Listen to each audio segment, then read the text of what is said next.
Greetings, metalheads and hardcore kids. Welcome to Metal to the Core, a podcast about metalcore, deathcore, hardcore, and so much more.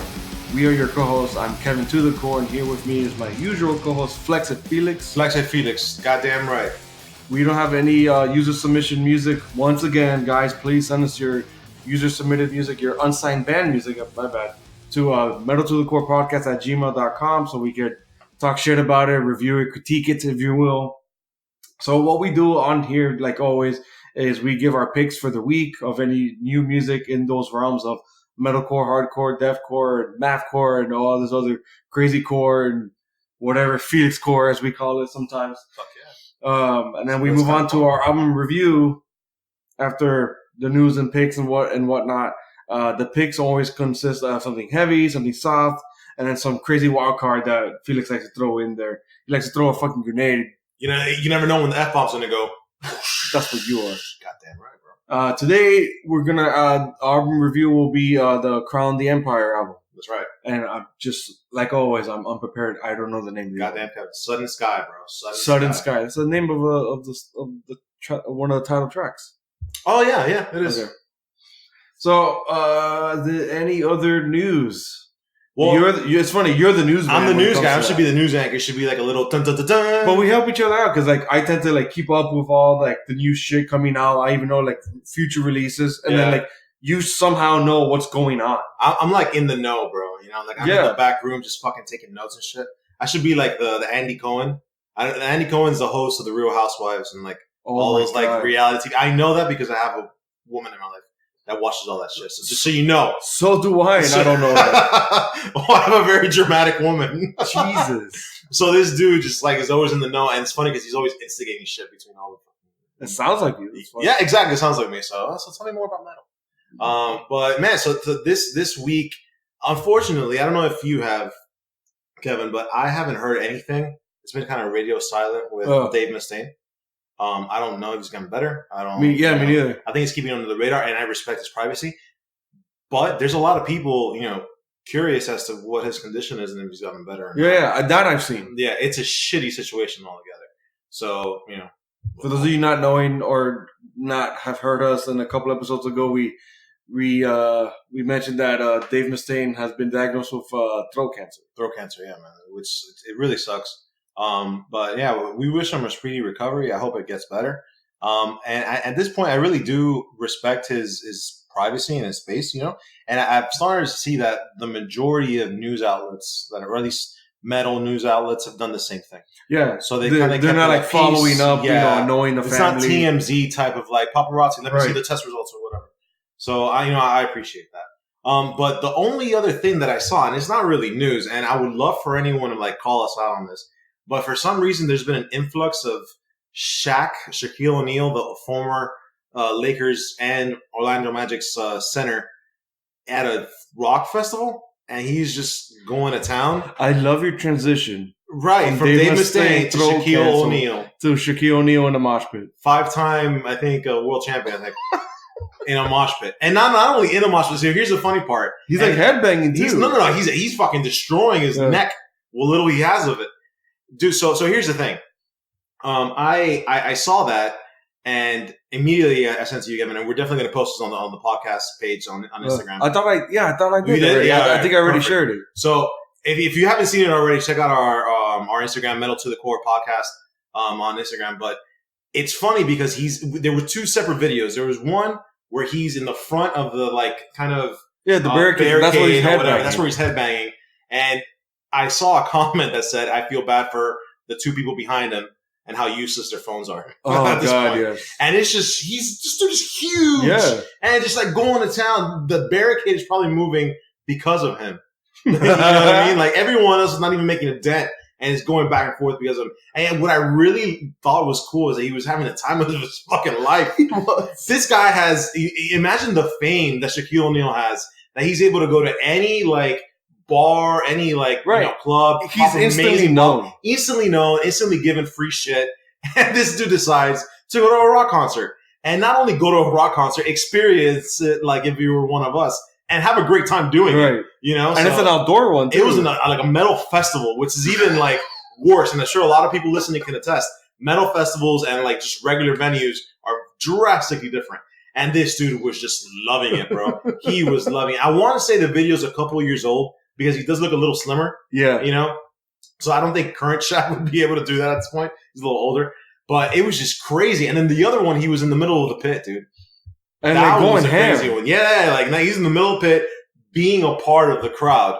And I just wish I would have been in that concert just to see him. I'm like, oh, is that Shaquille O'Neal? Yeah. I'm sure. Imagine everyone else in that, like, you know, area, all the fans, like, is that fucking? I wonder if they all tweeted that, like when they went home, they're like, "Did I just mosh pit with Shaquille I O'Neal?" think it's just fucking Shaquille O'Neal. What kind of shit is this? Wow. I pitted with the Shaq. Yeah, all we're missing is Kobe, and we good. Could you imagine Kobe Bryant? He would never be caught with that. Just busting heads. They're just busting heads, bro. You fucking never know, man. That's how you know it was a slow week in metal. We're Shaq memes. We're discussing Shaq memes. The Man of Steel. Do you remember that movie? Yes, of course. The Man of Steel. No, it was just Steel. It was just Steel. You're right. Was that a Disney Channel movie? I think it was. It might have been. It might have been. Oh, actually. Man. I think I saw it on Disney Channel. Jesus. Yeah. Well, I want to move on and talk about. I don't know if you heard it, but like in my eyes, the big hit of the week because it's been talked about in another music podcast I talk about. That's like a general music podcast, and I've even seen chatter online and stuff like that. Even within metal community, which I find funny, is I did not want to bring up another Killswitch Engage song. No, please don't. Please don't. Because it's exactly how our hot take was about Radio Switch Unleashed. Right. Was that they're just sounding like Times of Grace, and it's like and not even a good time of grace, right? Like a bad time of grace. Well, damn, what was it we said? They sound like a Monster Energy drink if made radio music, radio rock. Yeah, made radio rock. Yeah, which I still stand by that. That was a pretty good analogy. Yeah. So the hit I want to get to because again it has actually been talked about is the Norma Jean song. Okay, good. I thought you were going Korn. No. And I was like, dude, I was already ready to rip it to shreds. Oh my god, it was because so they do have a new hit. Yeah. And for those of you that want to just listen to it, it's called "You'll Never Find Me," and it's funny because you'll never find me listening to it again. Yeah. After I heard it the first time, dude, that one's so awful. It's so, and I don't want to spend too much time talking about it, but it was so annoying. Yeah. Like just seeing the direction they're going, it's just not so inauthentic. You can like smell the like sellout, and like and they're what's funny? They're in the majority of major rock festivals for the remainder of this year. Of the year, yeah. So it's like dude, I don't know, man. I hate the direction this band's going in.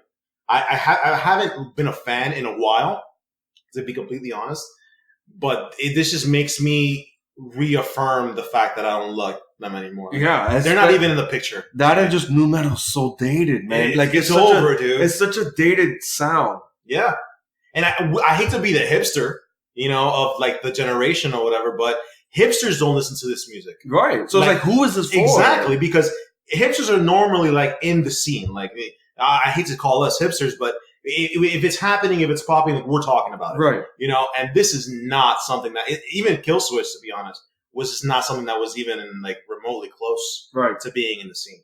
But let's talk about Norma Jean now. Yeah. They deserve it. Mind over mind. Yeah, hell yeah, they deserve it. So something that already off the bat that they have over the Korn single and the Radio Switch Unleashed single is not only does it sound raw, it sounds authentic, and that production. I can't get over how good it sounds, like how well mixed it sounds. Yeah. That the quality, that production quality, like I don't think they've sounded this good.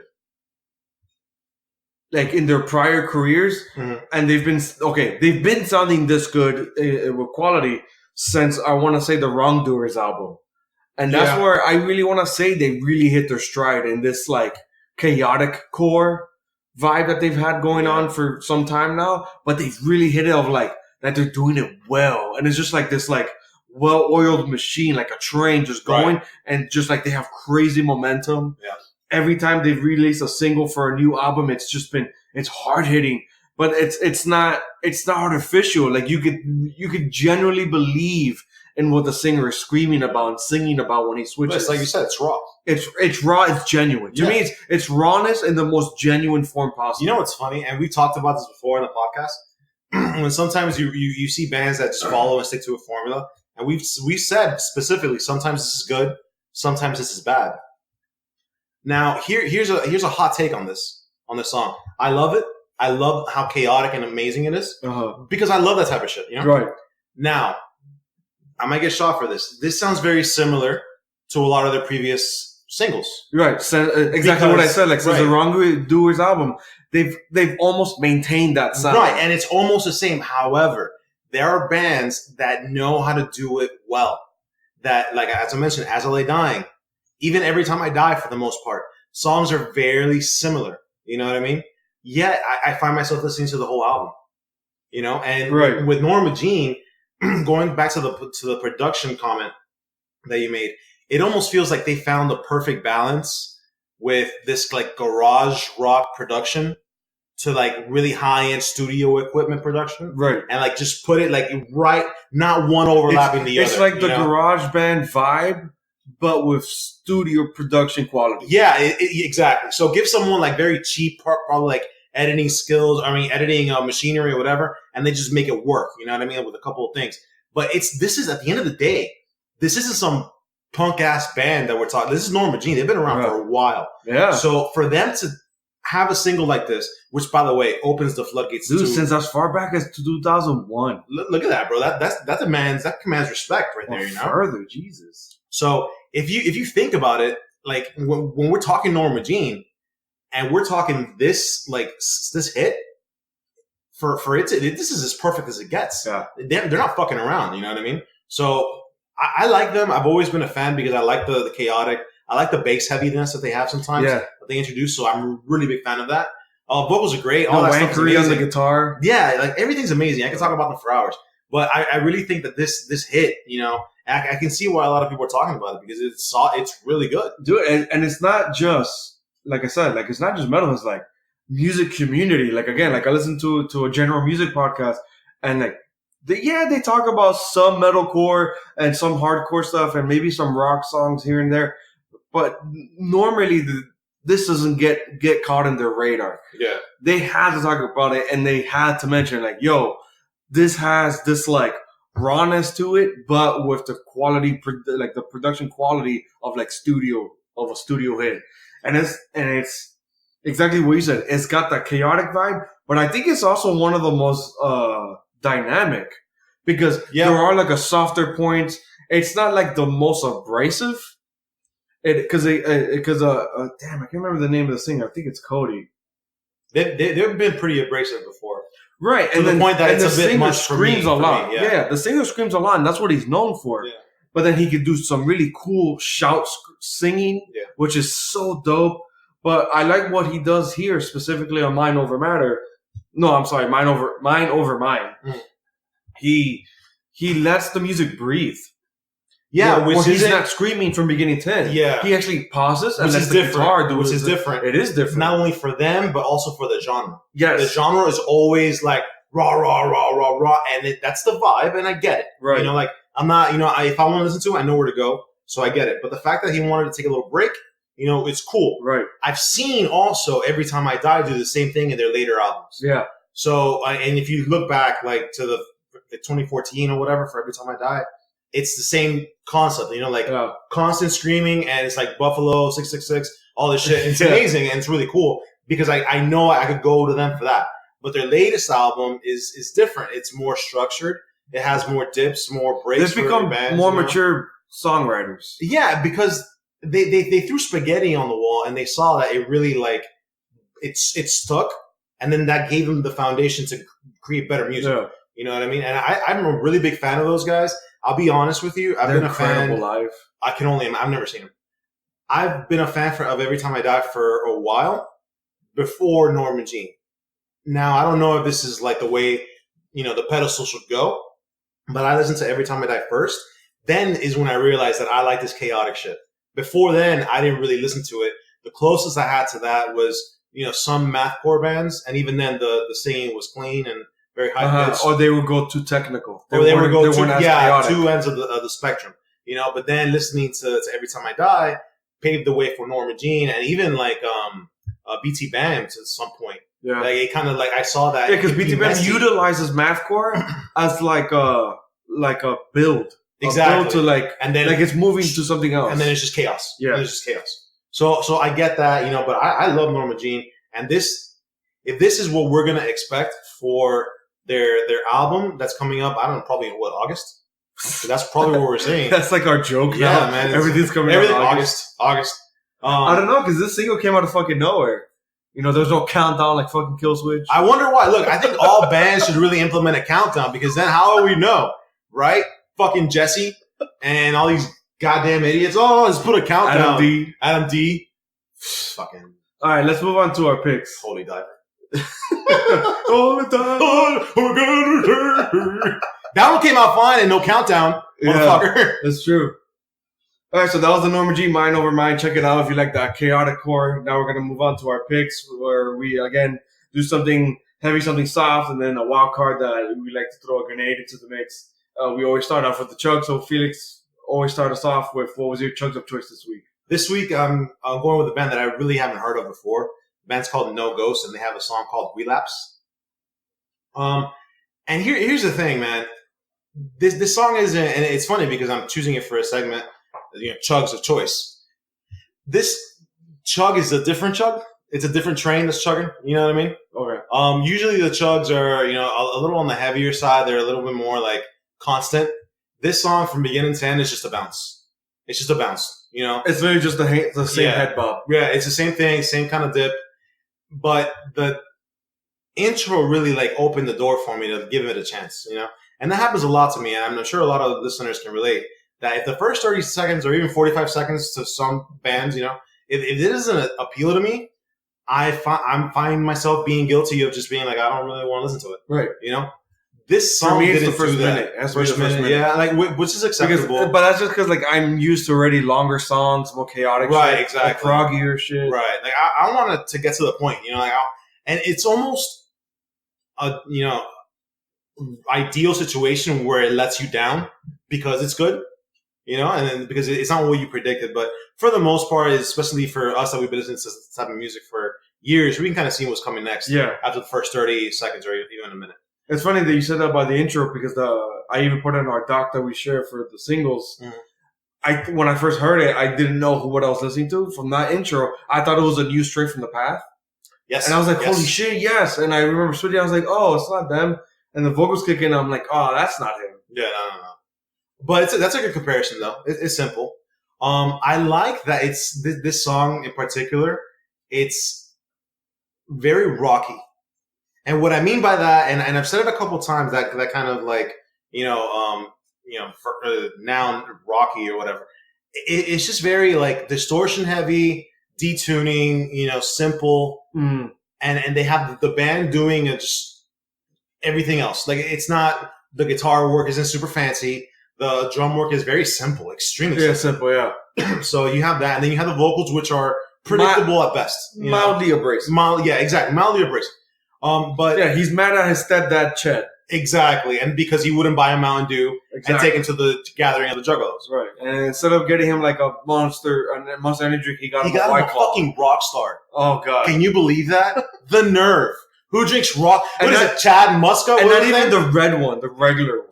You got him like the diet one. The one that's white, like the zombie one. The White Walker version. Jesus. Who drinks Rockstar anymore? Gee, whatever. If you drink Rockstar, then more power to you. But anyway, that's what I thought of the song. It's my chug of choice only because it's a different type of chug. It's a different engine that we're chugging along. Mm. But I liked it. I enjoyed it. It was a very cool song to work out to. Not too heavy, not too technical, and kind of gets to the point. By a minute, 2.5, probably you can, if it even lasts that long. Yeah, 2.5, you can kind of tell where it's going. So I enjoyed it. It's only 3.5 minutes long. Kevin, what'd you think? I hated it. Yeah, did you really? I hated it. I put it on and so I was like, he might like it. I guess I don't know. It. And so that's why I find it really funny that you chose it. Yeah. I was like, damn, that's funny that you choose it. You fucking know me, dude. That's so again, like this is Relapse by No Ghost, and let's give some constructive criticism. Yeah, let's do that. Already, that intro hooked me. I dug it. It was good. What the problem was, the intro was the rest of the fucking song. It was that same like alarmy sounding guitar riff, and with the same little bounce that you get in the 20-minute mark. Right. So that bounce is cool. Give me that like in a breakdown or just the intro, and then maybe again in the outro. Change it up in the middle. why are you giving me the same thing? So then another gripe of mine is the song itself, since it's so mid-paced, like you're saying, like it's just kind of like this like mid-sized train chugging along. This feels like the Thomas the Engine type of train. It's like, not even the dank one, just right? like Because the regular. even when it ends, it just ends abruptly. Like Yeah, it just ends like in the turn of a dime. yeah, it's just like I'm like, all right, like what the fuck was that? Yeah. Oh, but these people that might not be their thing. They might be one of those like, yo, let's make some fucking music and get out of here. Go to KFC. They got the fucking Cheetos sandwich. I guess, yeah. You know? And they're like, you know what? This could appeal to someone. But the problem is, I'm not 14. Just yes. getting Okay. into... So here's the thing. I totally get that. I totally get being 14 or not 14. Maybe like in your late teens, right? 17, 18. You know, you still don't have a driver's license, and you're trying to go to a party, and you got to get a ride or whatever. Before Uber, you're chugging that Rockstar. You're chugging that Rockstar because you have to get on the Uber, you know, or you have to get back in. You're chugging the Rockstar on the way to go get Monster Energy drink. Exactly, but like you're chugging it out of spite, you know, and your stepdad is still driving, asking you, you know, if you're gonna have a good time. Stepdad Chad. Stepdad fucking Chad, bro. So anyway, but I totally get that, and like we were wearing the Etnies sneakers, yeah, you know. Then you got the Jenko jeans. No, Jenko jeans. They're wearing skinny jeans now. Those people wear skinny jeans. I don't know what that brand is. Jenko? No, the skinny jeans. Oh, fuck that. I don't know. Skinny jeans. Yeah, I don't know. Whatever. But the point is, you're a douchebag, right? Yeah. to me, this sounds like a modern hardcore version of like nu metal. Yeah. You know what? Yeah, because of the riffs. Yeah, yeah, and like the simplicity and the mild abrasiveness in the tone of voice of the vocal. At least, at least it's not that. At least it doesn't go that route of nu metal too much. Yeah, you know, that way I probably wouldn't even have picked it. You know, even if the intro was cool. But I dug it. I thought it was cool. But I do see it as a very like intro type of like, you know, let me get into something different. It could even be like you're in high school and you listen to this music because everyone else is listening to like K-pop or other bullshit, and you want to be different. Like this is the music you listen to. Right. So I get it. We've been there. You know, we like to listen to different shit. But I dug it. I thought it was pretty cool. And I'm glad you hated it because now we can talk about it. Talk the other side of the coin. Exactly. So. Well, what'd you pick up for your chug of choice? I'm gonna cheat this week a little bit because there's just a ton of shit that I really, really enjoyed. So I'm gonna have a few honorable mentions per category. I'm not gonna go too long on each one. So for my chug of choice, my honorable mention for chug of choice is "Stick to Your Guns." This new song, Dove and Fist, on the new Pure Noise. What is it? Pure Noise Tour 2019 like compilation that they released. Like I think last week. I think it was. Or last week, or the middle of the week. So it wasn't even like New Music Friday on their record label Pure Noise, which we have learned that we have loved a lot of. I really like that record label. A lot of those bands on that record label, so they're doing something right. And then that tour is coming here. That's right. With Stick to Your Guns, Counterparts, Sanction, Year of the Knife, and Terror. Dude, we're there on a Saturday. I think that is. I hope so for us. Yeah. For us, we are there. So the song Dove and Fist, I don't want to go on for too long because it's not really my chug of choice, just my honorable mention. But it's a Stick to Your Guns song. Shit was fire, bro. Right. Shit was fire. I don't want to go too far saying it was fire. It's just it's a great Stick to Your Guns song. Well, It's exactly what I expected from a single from Stick to Your Guns, and it was great. Look, it's fast, it's bass heavy, it's aggressive on the vocals, and it goes by in like less than 3 minutes. There's a catchy chorus towards the end. Exactly. If you sing along and you want to beat some shit up, you want to beat your stepdad up for getting your kids on the right, bro. Yeah, pretty much. But that's why, it was in and out. It didn't overstay its welcome. You don't exactly. It doesn't overstay its welcome. Imagine if it did. Unlike the singer when he's fucking preachy as shit live. Oh, you told me that, bro.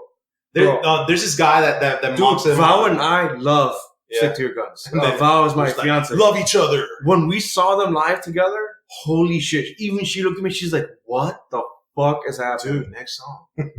Fucking come on, man. And the worst part, he's doing it while the band is like tuning up or something. Like tuning, but like way too loudly for him to be preaching. So you know it's coming from the heart, but you can't tell what the fuck he's saying. Yeah, you have no idea what he's talking about. Jesus. And it's okay to drink Monster Energy and be mad at your chat and accept that chat. And the meme, I love the meme for Stick to Your Guns. It's like a 1 hour rant about like anti-bullying, and think, oh, okay, this next fuck each other up. Like I want to see some fucking bodies in the pit or whatever the fuck.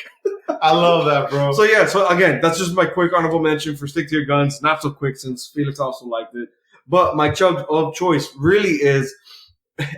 and I know I love bringing up deathcore here. This I've not been impressed by a deathcore band in so long. It's this band Abyss Above. Their song Omega. It's deathcore specifically for deathcore fans. There is no way, like Felix, you have been liking some deathcore songs as of late since we've been doing the podcast together. This is not going to be for you. Nah. You're going to hear this. You're going to be like, what the fuck, Kevin? But this is deathcore for deathcore fans. It's, like I said, incredibly abrasive. It's not too technical. It's exactly what you expect from a deathcore song. What really impressed me is the gutturals. And there are moments, vague moments, where it reminds me of like Gent. So to me, it bounces. Yeah. But it's a deathcore bounce. Right. It's not going to be the same kind of bounce that you're expecting. And I think you could confirm it because you're looking at it there on Spotify that they have no other music. No, they got some music. They got a single out called in 2018, "The Executioner." Okay. So this is just their only thing in 2019. Yeah, Right, because this is listed as a single and there's nothing, yeah, and, no album attached to it. right. And they had an EP in 2016 called "Death of God." Yeah, they're so hammy. So here's the thing, and this is where I kind of turn the page, and I kind of see myself kind of evolving a little bit. I like this. Okay. I liked it. I liked That's when it beginning. changes. You know, I liked it from the beginning. I liked it from the end. I liked the little blast beats that build up to the bridge chorus and the screaming. I'm starting to really want to hear that, especially the high pitched songs When it's done well. Yeah, when That's it's what I'm done saying. well. As a deathcore fan, Yeah. this Omega song by Abyss Above really fucking impressed me, man. So check this out, man. When my first introduction to deathcore was unfortunately Suicide Silence. Uh-huh. That was the only thing of reference that I had. The very first album. Yeah, the cleansing. The Price of Beauty, Unanswered, all these songs, because the guy, rest in peace, he was really good at that, at that range. So that was my first specifically intro. amazing in high pitches, man. Yeah, he was great. So when I first listened to it, I'm like, you know what? This isn't all time, but when the moment strikes, this is good. Like I want to hear more of this. The problem was Suicide Silence came around in like 2009. 2000 before that. I think it was 07. Man, maybe 07. But around that era, around the 2008, 2007 or whatever.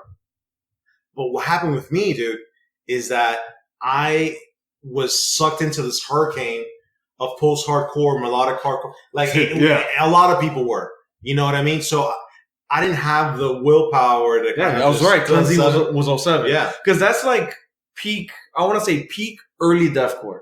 Because early, like super early deathcore was like 04, so I wasn't into it yet. I got into it like 06, 07. Right. With bands like Suicide Silence, Through the Eyes of the Dead. Back then it was Oceano, but I wasn't that into them. I wasn't that into them either. It's funny how, like, I think I've mentioned it on the podcast before, it's funny how the bands that skyrocketed or got like really peak deathcore fame were the bands that I personally back then weren't doing well.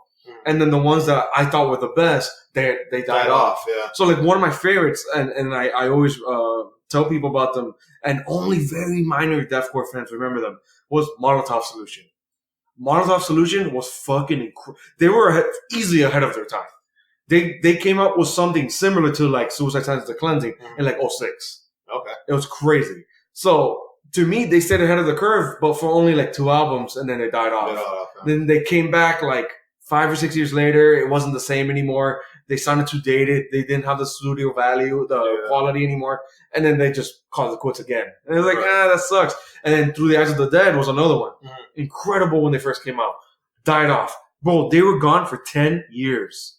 And then their comeback album was last year or the year before. Was that any good? And it was amazing. Oh, yeah? They came back like big dick energy. Oh, it shit. was crazy. Swinging from fucking wall to wall. But they were like, fuck current deathcore. They went full like proggy deathcore. Like weird, like the Faceless esque. I like it was crazy. Suicide Silence, to your point, like you said, that was your in. That was my in, and that was the in out. That was the in for a lot of people, and the out for a lot of people. So I mean, and it was unfortunate because I think there was a lot of potential there. And Kevin, we went to Slaughterfest Remember Oh, that? Summer Fucking Slaughter. Summer Slaughter. That was a fucking shit show. So for a lot of people that don't know this, this was a festival that was in a venue that was in like a indoor location. What time did it range from?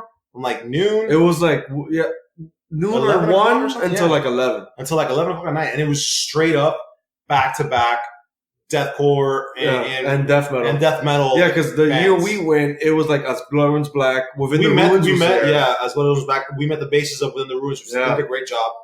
I don't know who 6 else. Feet Under was there. Suffocation was there. Dying Fetus. So it's like it was the typical like Summer Slaughter lineup. Where there's memes about it and whatnot. But it's funny how like every year since we went, it started getting more metalcore. I think another year I went that you didn't go. It was like BT Bam was the headliner. People were like, "What the fuck?" Why? Right. And then the Faces was the headliner, but it was the Faces like when they were no longer deathcore, they were just doing like prog rock, like Right. prog metal, and people were like, "What the fuck is When happening?" I like the faces, Right. So then, and then I want to say 2 years ago, they just like decimated. They just went back to deathcore, technical death metal. They went back to the roots, but now it's already less people. Yeah. So you already alienated your fan base. Yeah, they're all out. You lost the new fan people by going back to the roots. And then now I want to say Summer Slaughter is like maybe 2 to 3 handfuls of dates now. Okay. And it's like, man, that sucks. Yeah. When it used to be like a full tour, Yeah. like Warped Tour used to be. Well, now that we're talking about this, not to spend too much time, but do you remember Mayhem Fest? Of course, man. Mayhem That, Fest. that lasted 5 years. And we went to a good 3 of the 5. Yeah. If not 4 of the 5. I don't know. 3, no, I think it was 3 of the 5. It was 3 because then they started getting like really radio rock and like Yeah, and it's funny how these festivals. Fat Boy metal, the Rockstar Energy drink right, metal. Right, the fucking barbed wire tattoo and shit. And it's funny how a lot of people, and this is a common trend. I think you got to give credit when credit is due. Warped Tour is probably the one that Outlasted, not only outlasted just like by dates, but also, and this is going to sound weird to say, it's probably sold out the least. Not tickets. I mean, like sold out, like changing their vibe. their Okay. vibe. But you can also argue that it's probably because their vibe was all over the fucking place. Right, because it was always trendy to the same 13 to 18-year-old Exactly. range That same of little vibe. teens. And then what was really cool towards the last couple of years, I want to say it was like 2014 and 15, probably that we went. Because we went to a handful. Yeah, because they started incorporating a lot of post-hardcore and getting heavier. Exactly. And After the Burial was in there. Some tech deathcore and stuff well, like Mice that. and Men shouldn't surprise anyone. But they were there. Every Time I Die. Machine Gun Kelly. I saw Machine Gun Kelly. Yeah. It was pretty good. It was pretty cool. And the Shikari. And the Shikari was there. That was the first time I saw them. But majority, they stayed with a lot of punk, ska. Yeah, Less Than Jake and Pennywise. We saw Pennywise. Holy and we shit, saw that was great. Real Big Fish. Yeah, of course, amazing. Andrew WK, what the fuck? Oh my god, that was amazing. That was amazing. That was amazing. That was the best one I saw that year. And then I want to say the best one I saw the following year was Scary Kids. They were amazing. Yeah, you didn't even see them in the Farewell tour. They were I awesome, can only imagine. I can honestly say that like I was never really fond of like what was popular, especially down here in South Florida with like punk. Like that scene, I completely missed out on it because I was into nu metal.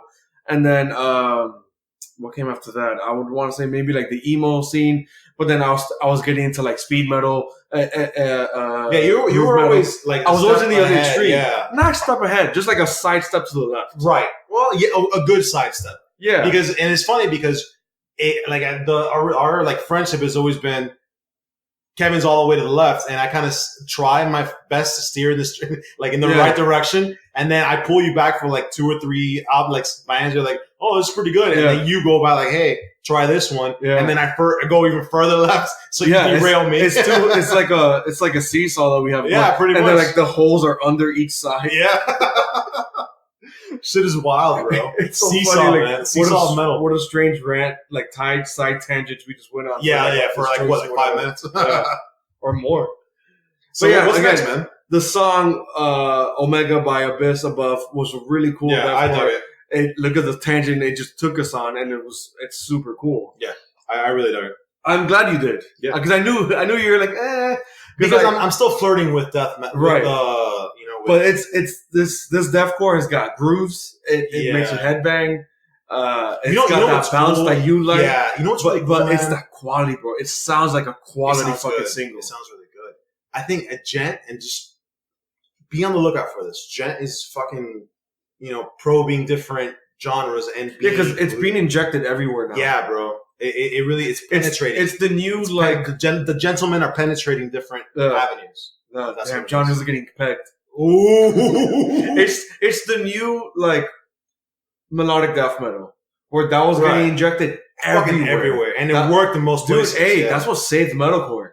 Yeah, because when metalcore started, it was just noise, metal injected into hardcore vibes injected into metal. Yeah, and then what saved it was like, hey, let's go more melodic pitch harmonics. As They Die, right? As They Dying, Aldo Remains. Yeah, you get me. And then the bands that stayed in that vibe of like Shadows Fall, Unearth, they died out. Man, Unearth, bro. And we saw them. We saw them. We saw them in like a Revolutions, I think. Yeah. Damn, what a bad. I really thought they were cool, but they died off. Before we start reminiscing again, just because we're a bunch of old guys, this is gonna happen. What is Felix? You got to tell me what was your melody at the moment for this week. My melody at the moment, this is gonna sound a little weird because the song isn't too melodic, but it has its melodic features. So I'm just gonna go ahead and say it. Okay. It's and this is the one that Kevin, I don't want to tell you until we start talking. Okay, you did say that off air. So I already brought this band up, and it's a high testament for me to bring them up twice in just another episode. The second time for in another episode.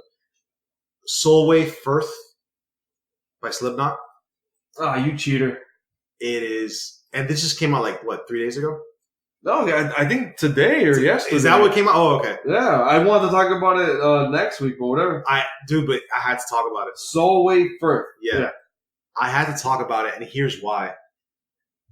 That's so weird. And it's your melody? Yes, man. Have you heard it? No, that's why I was like, I didn't want to hear it and then not bring it up. Let me talk about it and while you listen to it. But Slipknot, remember, I specifically remember the second episode that I sat in with you. Actually, the very first episode, I picked up Unsainted as my chug of choice. And you asked me, my friend, you sat there 1 foot away from me, looking straight, and you asked me, is Slipknot back? Yeah. And I thought to myself, I don't know. I have to hear something else. Right. Slipknot's back. God. Slipknot is motherfucking back. Because they have not sounded like this since Iowa. I fucking promise you. This song, and the reason it's the melody, because, it's going into that, the intro is very melodic. Mm. The little bridges that they have are melodic.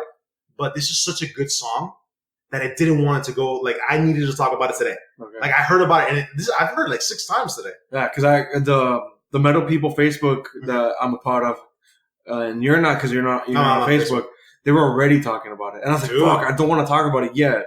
It is definitely worth talking about. Damn. Because holy shit. So it makes you reevaluate everything you knew or you thought you knew about the band. Uh-huh. Because when you saw the stupid new masks, when you saw all the drama with Corey Taylor, all the memes about all the memes and Corey all that Taylor shit, wearing a plastic bag. Yeah, bro. When you see all that crap immediately and you don't see a countdown, you're like, I'm not gonna listen to this shit. I'm not gonna listen to this. This is crap. And then you know what? I will tell you this: you have, and this is really weird. You have Slipknot, Korn, and Killswitch Engaged making new music this year, all to be released around the same time. Yeah. The only one that stands out of the three is Slipknot.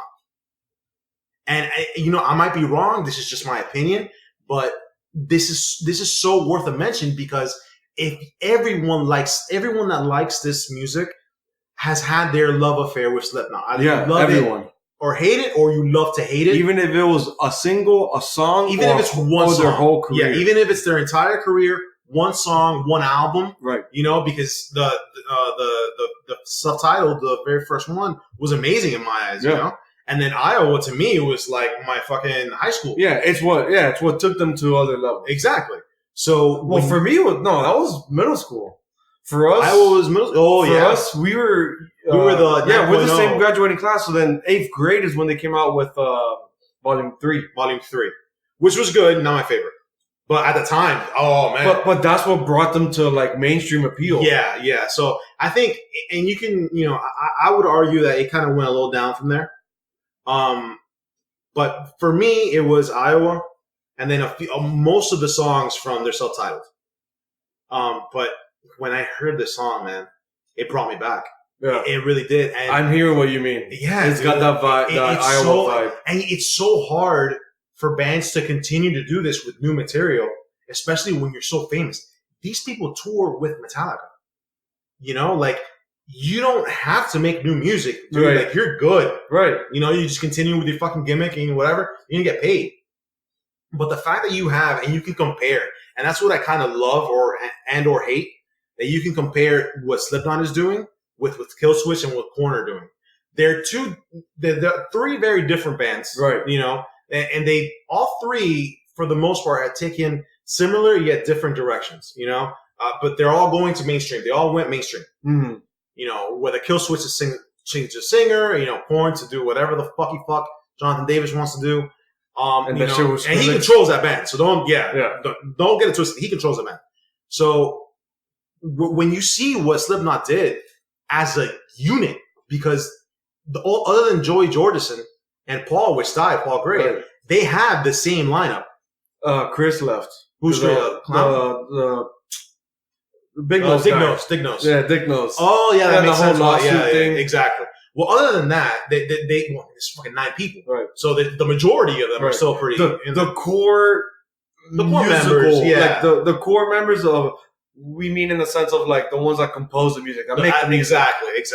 So I don't know what got into them to make them reflect back, but as soon as I heard Unsainted, I heard really Volume 3 with a mix of like the self-titled. To me, it felt like the through line of Unsainted was self-titled Iowa Volume 3. Yeah, because especially the chorus. Yeah, the chorus, because it was like almost like Duality a little bit. It kind of reminded me of that. Yeah, it did. Yeah. So, but this song here, it's hard to pinpoint because it doesn't remind me of almost anything. Yeah. It reminds me of their old stuff, but that's it. I can't pick out a song that says it reminds me of this. Yeah. It almost sounds like Spit It Out with a little, bashing of the thing. Yeah, the bashing of like the keg and whatnot. But other than that, like... It sounds like they've...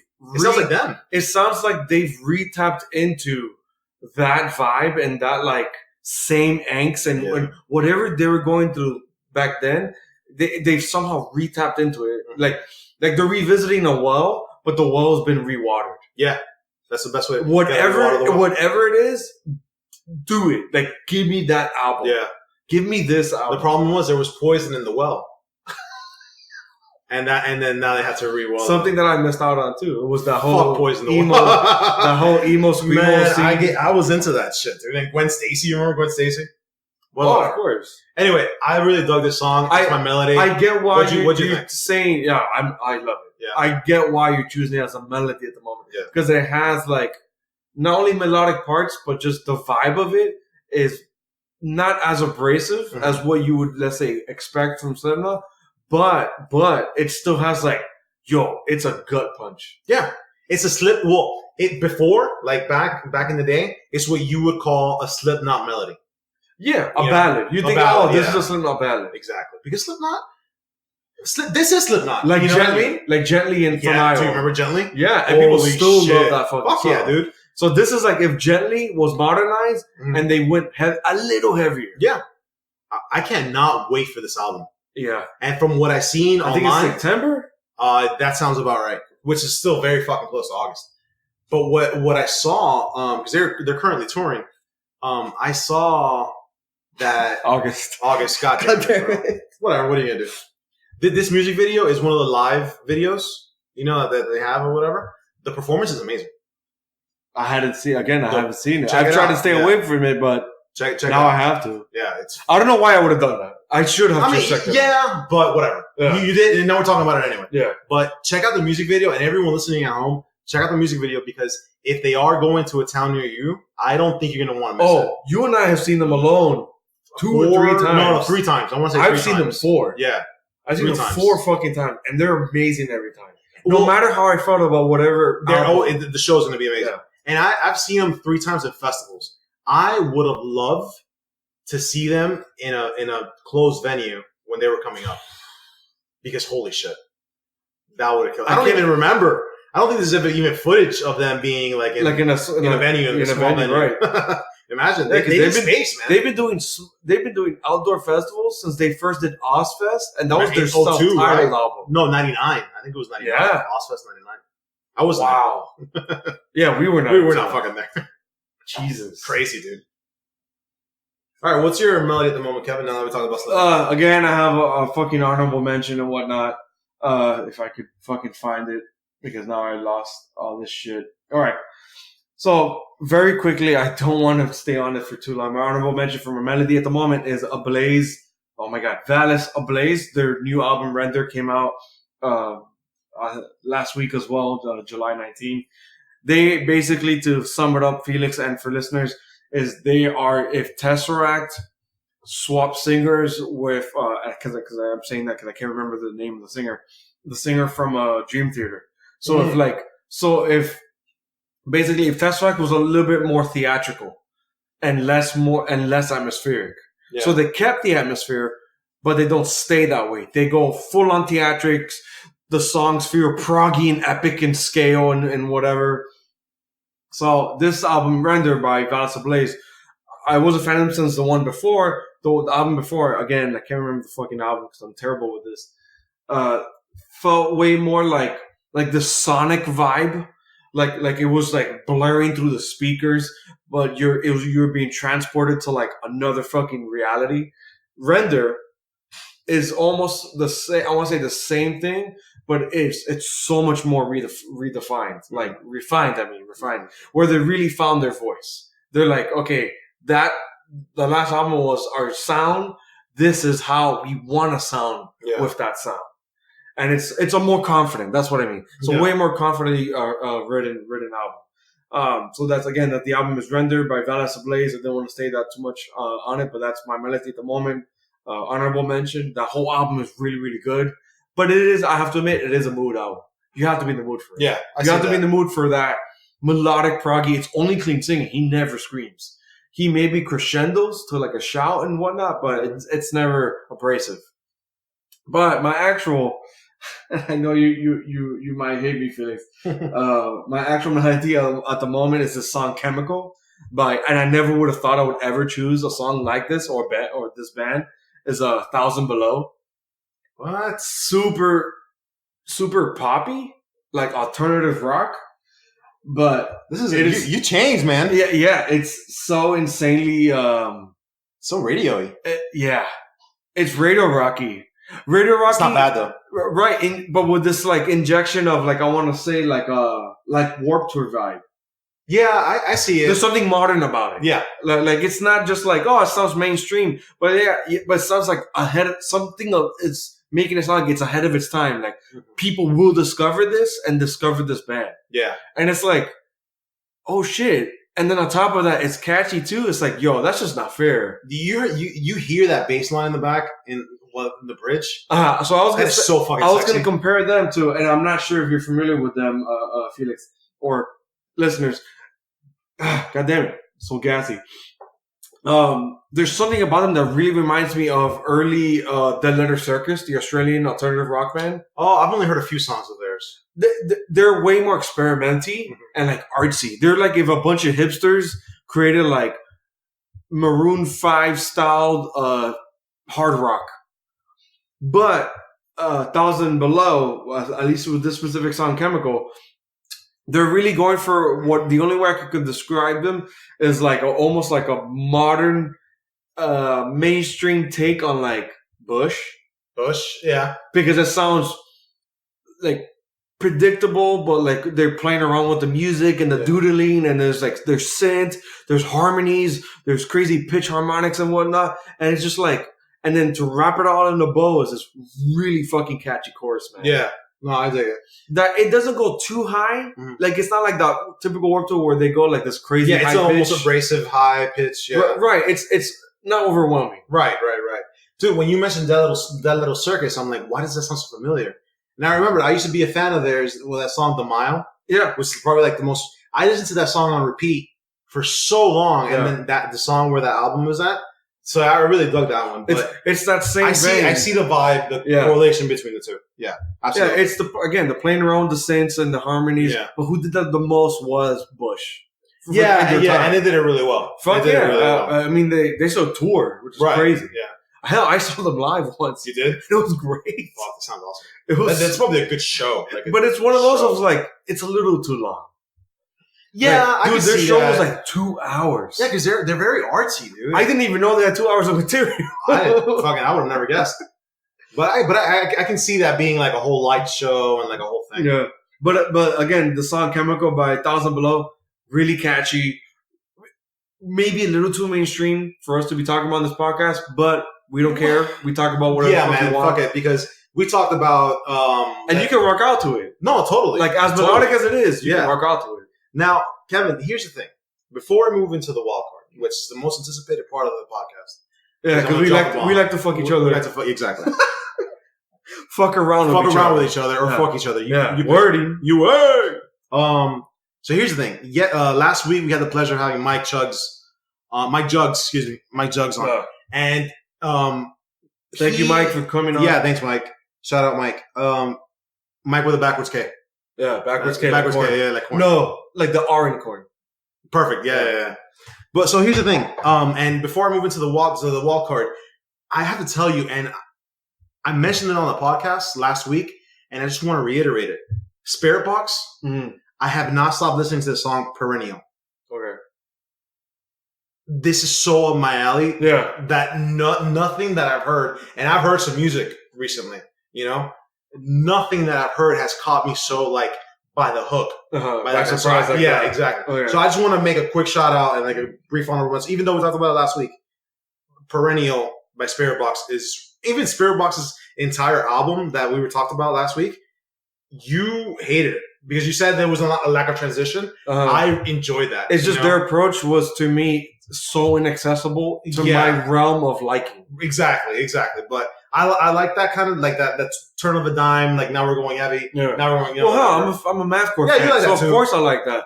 I think it was more in the vocals. Right. In the vocals. Yeah. Right. And whatever. Fucking call me a sexist if you want. Whatever. But it could have been done a little better. And there's points that I listened to it. Don't say I don't give them a try. Exactly. You try it once. So now tell me what's your this week's wild card. So this week's wild card, I don't think you would have thought that I would listen to this, but it's a band called Marked Life. And they're spelled so oddly. Or worded so oddly. Marked, and then what is that? Semicolon. Semicolon Life. Yeah. And then the song is called Just Death. Now, and it's funny. Exactly what you're saying. I don't think you would have chosen this. This is something I would have chosen. Yeah. But here's the thing. It is so motherfucking bass heavy. Yeah, that's why. That I can't get over it. Oh. And here's the, like, I love the bass over it. I love the band. Don't love the vocals, to be honest. I think they could have been done a little better. But that's being too picky. It's for what it is, like the higher pitch. Like he goes like an octave too high. Yeah. So I don't like that. I also I just didn't love the vibe of the band when I was watching the music video. That's just me being picky. No. But if they make good music, they make good music. Fuck it, whatever. I also don't like the contortionist vibe. They look weird, but they make good, amazing music. Bro, it's so bouncy when it gets to that like hook. Ooh, bro. So the reason why I decided to take a look at it was because of the weird spelling name. Yeah. Marked and then semicolon life. So then let's see what that offers. Because usually Let Live, period, was pretty good. Yeah. So I was like, let's check it out. And it didn't disappoint. It's genty. It's chuggy. It's nonstop, abrasive with the vocals, which is cool. It's extremely bouncy. Yeah. Through and through. So, which is always nice. This is the shit that you're going to be playing in your car with the bass all the way turned up. Yeah. And just destroying earbuds. You'll probably break a window with the bass. Yeah. But I love the fact that it's so bass heavy and that they're not shying away from being bass heavy. Okay. I like, because Attila, even though they're a completely different. I was gonna say this sounds like early Attila. Early Attila wasn't shy to do that. Yeah. And there's a lot of really good bands out there, or at least it's not really good. A lot of well-known bands are out there that do the same thing and don't shy away from using the bass. But when you have this type of vibe, like with genty or whatever, the bass is your friend, especially the overly distorted, 5-string B-tune bass, it's just gonna slap, the whole time. So I really I saw that or I heard that, and I was like, this is a good shit. This is good shit. As much as I dug it, because again, this does sound like something I would have picked. Yeah. My gripe, besides exactly what we're agreeing on, is when the vocalist goes a little too high pitch, he goes like an octave too high, and it really irks. Mm-hmm. But I think it's because juxtaposed to all the fucking bass, where the bass guitar is being ridden, the bass drums is just being abused. Yeah. And then that 808 in that breakdown is just like, oh my God. It slaps you back, bro. Yeah, it throws you get like spina bifida from listening to it. You gotta go to way therapy. Too loud. Right. I think the problem with it is that it's so redundant. It's overly used. Yeah. And I have to say, the song it's a little too long, so it feels like it overstayed its welcome, man. It's like 3 minutes and something. I agree wholeheartedly. It's like 3 minutes and change. It is. Yeah. Yeah, 3 minutes and 20. It's like, you could have shaved off 25 seconds. I like when songs are short. Yeah. Like 250, 230. To me, that's the mathcore and hardcore and chaotic core in me. Yeah, I got shit to do, man. Right. Bro, I'm used to some songs being 40 seconds. Yeah, exactly. And being good. When we had the Dallas Cowboys, songs were like a minute and a half, and they were a lot better. Yeah, they were hard-hitting, in and out, and you have no idea what just anally raped you. I fucking loved it. Yeah. I loved it. But again, this Mark Life song, Just Death, is cool. Yeah. It would have been my pick. I'm glad you chose it because it was dope. Yeah, it was pretty dope. I really dug it. I dug the bouncy edge. Yeah, I just had some gripes with it. Yeah. All right, what about you, man? So my wild card, again, going back to this whole honorable mention, and then I'll get to the actual choice. And I really don't want to spend too much more time on it because it is 2 albums. Jesus. Yeah. So my honorable mention is this grindcore band Chamber. This is not for you. I just opened you up to mathcore, so Chamber is not for you right now because they are bordering grindcore. It's imagine if you actually chose Year of the Knife and you've heard Sanction before. It's if those 2 bands together combined were mature and been in the game for a little longer, so they're a little angrier. Yeah, that's they're what a little bit more pissed off. Yeah, so Chamber, I think they just got signed or something because this album called Ripping, Pulling, Tearing is just a bunch of singles, old singles I've already heard. Okay. And plus, I think an unreleased song and then a new track. So I think it's not. I think that it's one of those cases where the band just got signed, so all the unsigned shit gets re-released, pre-packaged. Yeah, and probably better. Right, it does sound better. Yeah, I do have to admit that. So this cool grindcore band, the Borderlines Mathcore Chamber, again the album is called Ripping, Pulling, Tearing, has all the singles that they've had before of In Search of Truth. I think it's Vessel that I was familiar with, and Every Blade. I think Skin is the new one, or Final Shape is. I can't remember. But all of it sounds more or less the same, just pure fucking chaos. Almost screechy vocals, but really fucking abrasive when he goes lower. The guitar wankery is all over the fucking place. The drumming is... I think the drumming is what makes me fall in love with it, besides the vocals. Where it's just... that's what solidifies... This is pure chaotic core.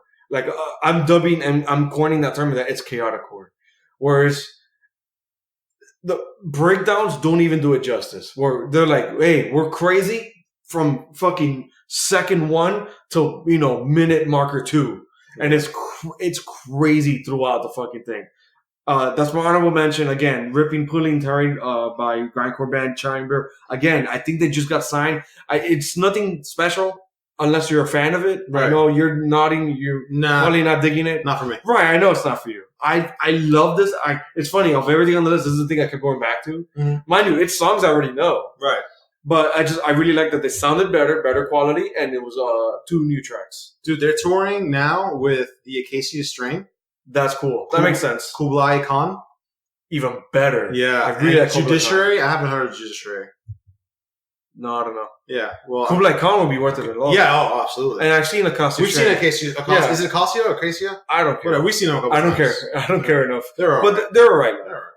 They're My main actual choice for a wild card, and again, I don't want to stay on it too much as we get to the album review of Crown the Empire. Crown the Empire. I have to give it because it's another album that also came out last week. Is Conduit by Gravemind. I think they're Australian as well. So this crazy techie metalcore band, Gravemind. I think nothing sounds like them right now. Nothing amounts to what they're doing right now. I'm incredibly invested in what they've been doing before, where they used to be very tech deathcore, and it was just kind of like, okay, I get what you're doing, I like it, but give me something else more. And then the singles lead, and I think every single I've talked about on this podcast. Have you? Yeah, I think something Pain, Phantom Pain. What was the other one? Vulgan or Vulgin. And then my favorite on the album, just so I could finish this, is Hollow.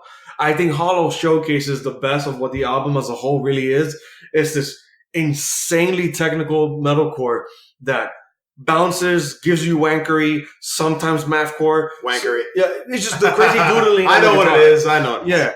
But then it's the hard-hitting vocals, man. Yeah. The vocals is just like, he gives me vague reminiscence of Trevor Stratton from Black Dahlia Murder, where his gutturals give you nothing but pure death metal. And then his highs is like, yo, this is a hardcore singer. And then he gives you this mid-range, balls to the wall, like big-ass cojones metalcore singer. And you're like, yo, what else can this guy do?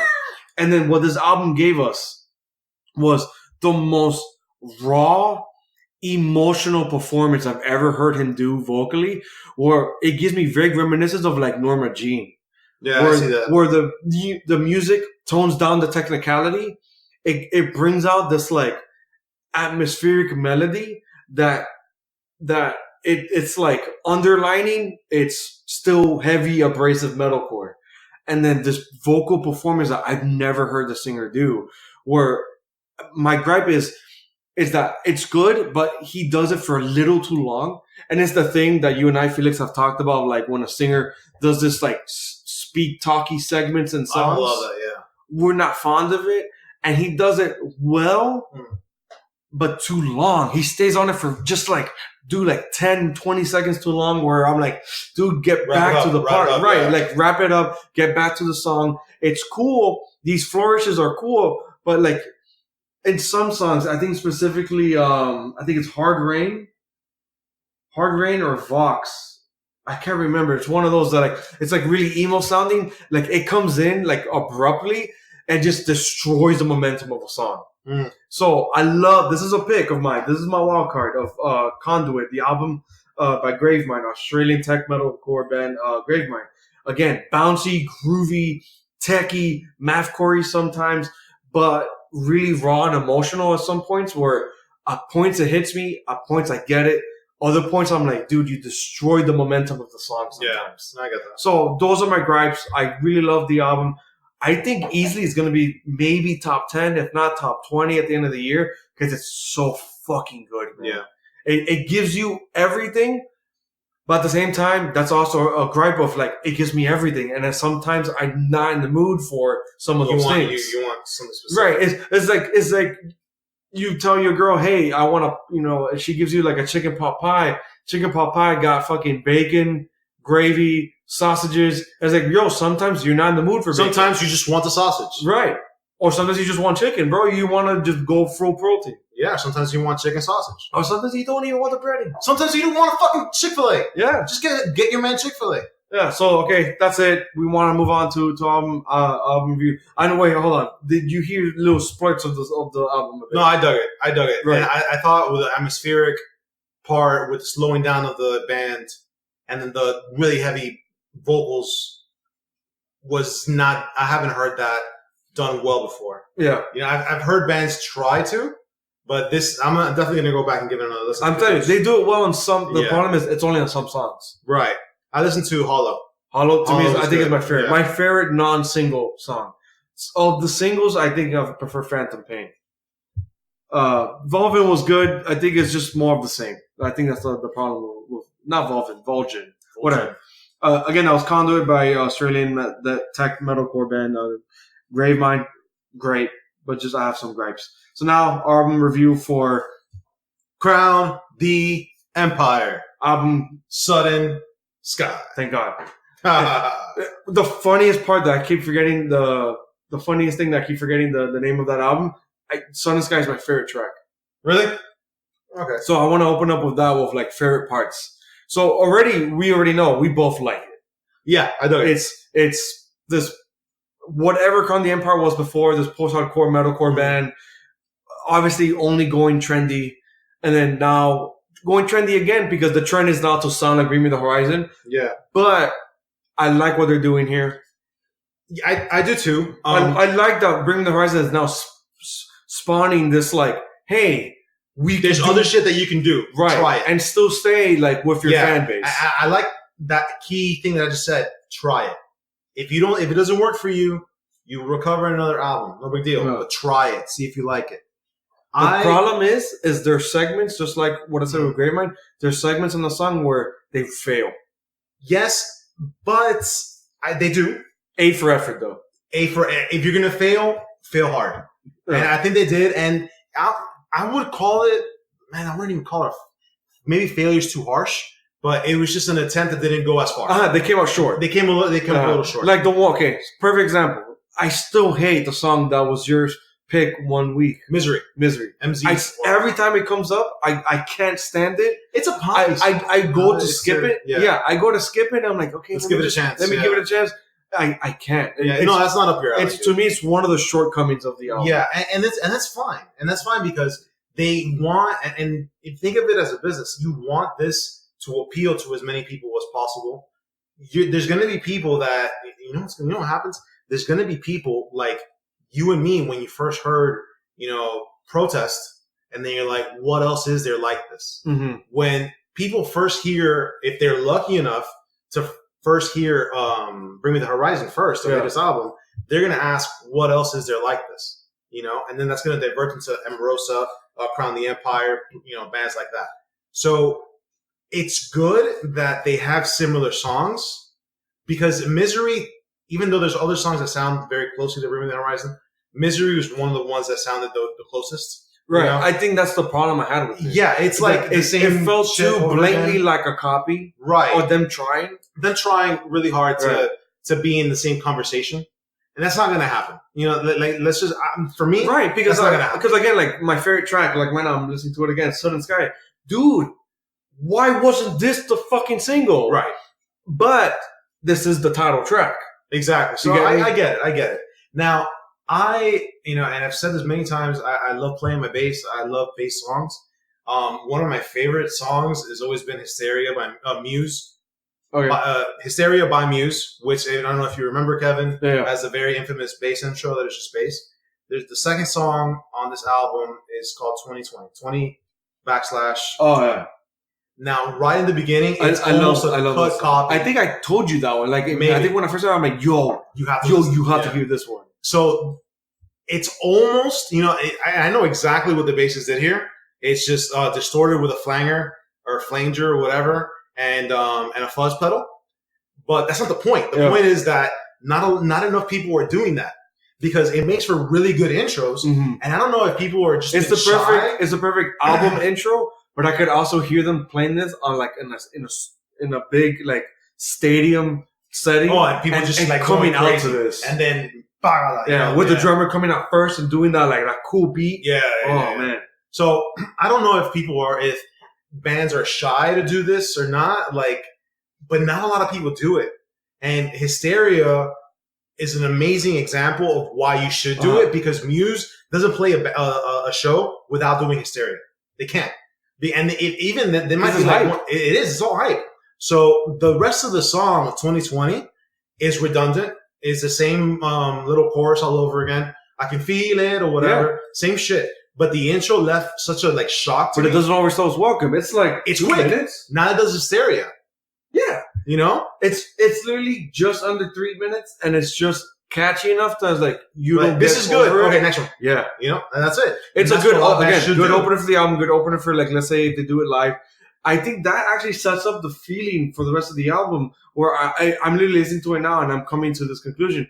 The album is a stadium album. This is what you play live. Yeah, absolutely. To a stadium crowd. Absolutely. I see that. I see a very Don Broco. Hell, they're coming. Are they? They're coming, and I think they're the headliner. If it's not them, I think for some reason they're playing with Attila. I can see that. I can see that. Yeah.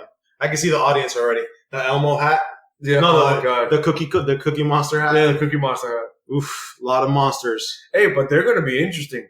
Yeah. No, they are. They are. I think they would be pretty cool. If they do more of this, I'm totally down. Yeah. I don't hate their old stuff. I don't love it either. I did. I don't love it either. I was never into it. Yeah. No, I know. That was more up my alley. For me, the first time I gave them an actual try, and I think it's still one of my favorites on this album, is What I Am. Because that single came out so long ago. Yeah. And I was like, what the fuck is this? And when I saw Kanye Brown, I'm like, that's not them. I thought something was wrong when I was listening to it. And then What I Am is still, to me, it's a great song. Still fucking awesome, man. It's such a good, to me, I wish the rest of the album was that, but at the same time, I'm glad it's not. Right. I'm glad it's in that same vein. It's the same taste, right, but it's just not that. Yeah. Not the same consistency, and I'm happy with that. A gripe with it is, and it's actually happening even now on 2020, they still go back to that scream, that metalcore vibe where they go a little too abrasive or whatever. Right. And I'm saying a little too abrasive, even though I'm a fan of that. Is that but it's on the post-hardcore side. Right. Is I think this new approach does not warrant that. No, it should. Well, here's the thing. We shouldn't say what they can or can't do. Right. By the standards set by Bring Me the Horizon, it doesn't really work when you do that. Right. You know what I mean? Now, they were trying something different or putting their stamp on it like that. Okay, I can get it. Does it work? Would I recommend it? Fuck no. No, yeah. It doesn't warrant for that. You and I are in that camp of go big or go home. Yeah. If you're gonna do it, fucking do it. Yeah. Absolutely. Don't dabble your feet, which is not what we're saying about the album. They didn't double the feet. They went in fucking head first. They went good. They went good. But they played it safe in a few areas. In areas where they went in head first, but they came back up for air. Yeah, exactly. And it's like, dude, don't do that. You're doing good. Like you keep going. Dig deeper. And then in songs like 2020, and then in other ones, which I can't remember the song right now because I'm fucking terrible at it. I think it's Blurry or Sequence. I think it's Sequence. Where the abrasiveness, when it kicks in, I'm just like, you took me out of the song. Because it's not that it sounds bad. It's jarring. Because the album as a whole doesn't warrant that. So when you sprinkle it in, it just feels like there's clumps in my smoothie. And I'm just like, no. I don't want it anymore. Right. Yeah. Right. I wanted it to go down smooth. Yeah. And you give me a clump. Right. No, when it doesn't go down smooth. Right. You ask for a refund. Especially when you give me a voice like that. It's like, yo, do that. Do more with that. Don't go back. Don't go back to that same well when the well is is poisoned. When the well is poisoned and there's a line. There's too many other shit that sounds like that. Dude, there's a new well that Bring Me the Horizon just created for you. There's other bands slowly edging to that well. You were first. Yeah. Or fourth, let's say. Okay, but you were definitely in the top, right. couple. But hey, you got enough of that well that's like, yo, you quenched my thirst. Go your own path. Right, you quenched my thirst, but you clumped it up. Yeah. You can't clump up the well, man. Can't clump up the well. I like the push in the well puns. Nah, that was good. If I were a bigger fan of them, I would do name puns. What's your favorite? You haven't said what's your favorite. 2020. 2020? I stand by that choice. It was a solid song.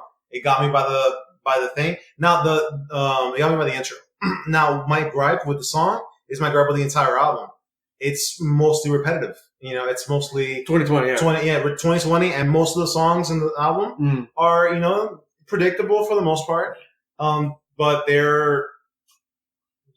this is definitely a step up or a step in the right direction for this band. Right. So I call it a win for them. I think it's a great album. I don't love their older stuff. Right. So to say that, I say that I do like this album. So I would recommend this to people listening at home. I think it's good. Personally, I like 2020. Sudden Sky is really good. I'm listening to it now. But I'm re-listening to What I Am because it's amazing. Yeah, What I Am is great. So I think it's a good album. I would definitely. I think we've given too much on that because we haven't really explained the album. They've dropped their post-hardcore metalcore-ness, But except for those flourishes that we just complained about, Yeah. which is when they were going a little too abrasive. And it's like, it's just jarring because, again, what this album is, it feels like anthem rock. Right. But maintaining this like really cool, forward moving. The album, though melodic and softer at points, it feels like it's going somewhere. It's always building. Maybe not to the next one, but at least to the next moment. Yeah. Songs like the one I'm listening to now, which is also one of my favorites. Again, is What I Am. It's going somewhere. It's building. It's always forward moving. Again, our gripe is it's not always going to the next song or the next moment to the right way. But you know what? It's moving forward. It's moving forward. Yeah. It's moving forward. It doesn't feel like it's plateauing. Right.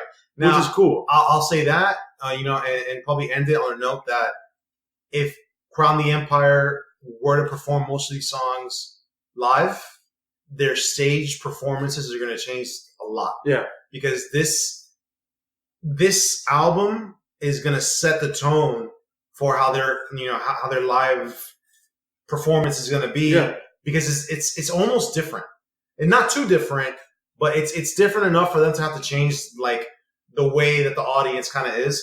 I'm surprised. Well, I'd be curious. Yeah, they have to change audience expectations. Yeah, I'd be curious to get like the expectations or like the feedback from a lot of their previous fans, because Bring Me the Horizon lost a bunch of people. Yeah, but I think they gained more. They gained way more than anything. So I wonder if the same thing happened to Crown the Empire. But I guess we'll find out. You know? We will find out. I think that's it for us. We like it. Some gripes, but we're overall happy with it. Yeah. I just to quickly ask you, Felix, do you think this would be anywhere in like any top album number for you? For me personally, top 5, 10, 20. Dude, I hate to say that, I don't think so, bro. Even though not at least top 20. Top 20, we got a lot of albums coming in August, man. Fuck, man. And I'm so worried about that. Yeah, and here's the thing: just going by band names that are the albums that are coming out in August, I don't know if I'm gonna have space in my top 20 for Crown the Empire. As much as I would, I get what you mean. Yeah, yeah. And I'll tell you this: Thank You, Scientists is up there already. Oh, very easy. If I can make a list, exactly. If I can make a list, Thank You, Scientists is right there. Yeah. The same thing with Anus Postry. I'm really trying not to fuck it up. Anup Sastry. Yeah, that was amazing. Bro, and you know what's crazy? That's an EP. Exactly. So that's he just teased us with it. Yeah. So I imagine. But as much as I really enjoyed it, I don't think so because I need to make room for Killswitch. Another countdown. I need to make room for the countdown. Well, we'll be back next week. I think we'll be reviewing probably Die Art, no? I'm cool because that's a lot, man. Look at next week alone, Die Art and Sanction. Well, and there's other shit. Unprocessed is pretty dope. Unprocessed, I think, is the week after. Oh, okay. Yeah, man. We got a lot, man. Yeah. I think as of this week, because I talked about almost 3 or 4 releases from last week. So since mid-July and on, we just have a fuck ton of shit. So we have a lot of communication to do to like coordinate what the fuck. Oh yeah, we got a lot of homework. At least for now, I'm gunning towards Die Art. I'm pretty sure I'm gonna love the Sanction album. I think I'm gonna like the Sanction album more, but I guess we'll figure it out. Yeah, we'll figure it out. Well, if anything, at most we'll talk about both. Yeah, who gives a shit? This is our fucking show anyway. Right. And this show is Metal to the Core, where we talk about whatever the fuck we want. Flex and Felix, thank you for coming. Yeah, thank you for being here. And I'm Kevin to the Core. You can follow me out there and follow Metal to the Core podcast on Instagram. Send us your user submitted unsigned band music to Metal to the Core podcast at gmail.com. We are on Apple Podcasts, Google, Stitcher, Spotify, and fucking YouTube. That's right. So please smash the subscribe button, hit the notification bell, and what else? And don't forget to hit like and subscribe. Yeah, hit like, subscribe. Tell us, why we suck, why you hate us, or tell us, hey, keep up what we're doing, and tell us, what should we review? Yeah, I want to know what people want us to review, right? Because we're very selfish, dude. This is all we are. I want to hear what people want. If they want to say, I want you to review, Hybrid Theory by Linkin Park. Guess what? Kevin and I are gonna fucking review Hybrid Theory by Linkin Park. We're doing a bonus episode on just Hybrid Theory. Dude, I have some theories about that. Hour easy. Bro, I guess I'll come crawling back to that podcast. God. I'll take me one step closer to the edge, and I'm about to break. Whatever, bro. In the end, it just doesn't. It doesn't even matter. And we're out with that. Stay out of this.